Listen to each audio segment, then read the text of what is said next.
Hello. Sorry about that, but I'm just listening to like a lot of music right now, and I'm like right into it.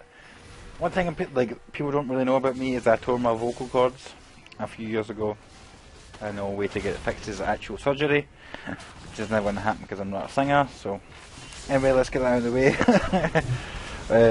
What I want to talk about is basically something that is I've been thinking about when it comes to League of Legends and how a couple of my mates, a lot of time, they've been playing a lot of League of Legends, and the thing is, I don't play a lot anymore. Like when I put videos up and stuff like that, obviously people don't actually know how much I actually play, but I don't really play a lot if you actually check my profile, just because I've got a lot of like apprehension when it comes to the actual game. I mean, there's certain safety when you're playing with your friends and stuff, because you're having a good time and shit, but there's always going to be that way where like people value the game differently. Like there was a guy that I recently just spoke to, a dude from Sweden called Sipper, and he was a guy that was like silver in season 3, like for like half a season or so, and he worked his way up, and I always thought that was an admirable quality to have. In this game, like the few clips that I've got, I actually ended up talking to a few of these guys. There was the guy Tokyo Hot, who was the TAM player, who did really well.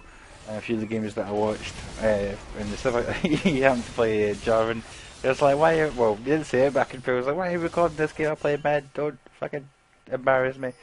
But basically, I just thought it's an admirable thing to have, to like actually want to progress and become great at something, whatever it may be. A lot of people, a lot of times, don't give really like respect to the gaming scene unless you're involved within it, because obviously people go to because of regular sports, which is why like annoys me the fact that for us to have a competitive scene, we had to change the name a little to go esports, just so we could have a little bit of leeway. But I still find it admirable, whatever the case may be, whether it be soccer. I said soccer. I mean football. Football, like basketball, badminton, League of Legends. I say, if anybody has a passion, musicians, you know, maybe if you want to become better at guitar or like whatever, drums, whatever. I find it an admirable quality to actually want to get better at a specific subject. So like knowing this guy, I had a good conversation with him, talking about how like he progressed through things, and he really just wanted to get better at the game. Excuse me. But the thing is, for me, like I do enjoy League of Legends. The thing is, like the toxicity.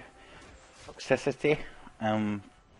a big thing. Like it's not a big thing for a lot of people because you can mute sometimes, but sometimes there's a guy in your team, for example, you make 3 mistakes. You can get less. It's like it's a normal game, man. Who gives a shit? And then you get the guy and you make 1 mistake, and it's like, what the fuck are you doing, you noob? I can't believe how shite you are. And you're like, wow, man, you're like really bringing down my gaming experience right now. So I wanted to know what it was like to be in the higher elo, like to be in the upper echelons of League of Legends. And I made the assumption, I don't know if anybody else has made this, but to me, anybody who's up in the the higher end of League of Legends, you know, is like, when the mistake's made, yeah, you made a mistake. But apparently that's not the case. Talking to the guy, I think it's kinda like the same deal. Like some people will be like, alright, cool, we'll make a mistake, it's not the end of the world, we'll move on from it. And now guys are like, nah, you suck ass, why in my team? Like, do you know what I mean? I felt like there was kind of like, I'm home now, I don't need to deal with like assholes. But apparently that's not the case. Anyway, that's all I wanted to really say on the thing. Apparently there's a little bit of the illusion of what actually happens when you get to the higher elos of League of Legends. I thought it was a cool idea to like actually speak to somebody that was in that area, and also to know what it was like to speak to somebody who had progressed through the ranks. Anyway, let me know what you think. If you want to progress through the ranks, what your thoughts on it. I'll catch you all later.